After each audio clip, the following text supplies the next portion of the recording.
नेता बनाउने होइन, तपाईँहरू आफै नेता बन्नुपर्छ। अब हरेक सवारी चालक, हरेक टेम्पो, हरेक बसवाला, हरेक बुलेरो, तपाईँको ड्राइभरहरू, खलासीहरू अब वडा सदस्यदेखि लिएर अहिलेको जुन हाम्रो कानुन संशोधनहरू छ प्रदेश सभाको सम्म हामीले लड्नु सक्छ, त्यहाँसम्मको तपाईँहरू लड्नुपर्छ।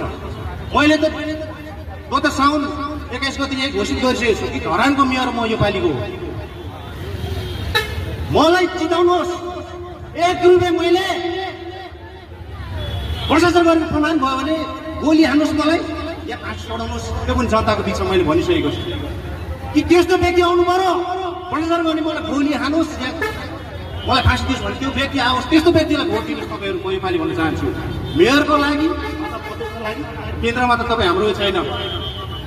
त्यसले गर्दा म अझै भन्छु तपाईँहरू देश बिचौराको सम्पूर्ण मजदुरहरू गुलाम गरिरहनु भएको छ नि, अर्को देशमा तपाईँहरूले कमाउँदै तिरिरहेको छ अनि यहाँको नेताहरूले खाइरहेको छ। उनीहरू आलिशान ठाउँमा बसिरहेछ है। अब तपाईँको अब के भन्नु, कतिवटा गाडीहरू किनेका छन्, कति अब ब्याङ्क ब्यालेन्स के छ।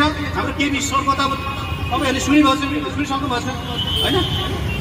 उहाँहरूलाई नै भोट दिने काम नगर्नुहोस्, फलानालाई भोट नेता नबन्नुहोस्, तपाईँ आफै बन्नुहोस्। सदस्यदेखि लिएर माथि पहुँच्नु।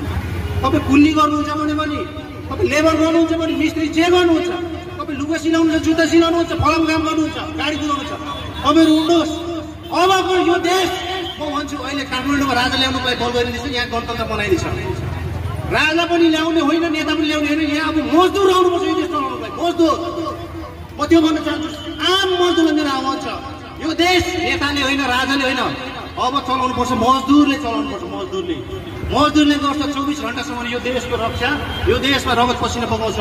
त्यसैले गर्दाखेरि हजुरहरूलाई मैले धरानबाट भन्दैछु, यदि संसारभरमा चाहे भने हेर्नुपर्छ नेपाली दाजुभाइहरू विदेश हुनुहुन्छ, तपाईँ फर्कनुहोस्, आफ्नो ठाउँबाट चुनाव लड्नुहोस् तपाईँहरू, र तपाईँले बोक्नु सक्ने क्षमता भारी बोक्नुहोस्। मेरो अनुरोध छ।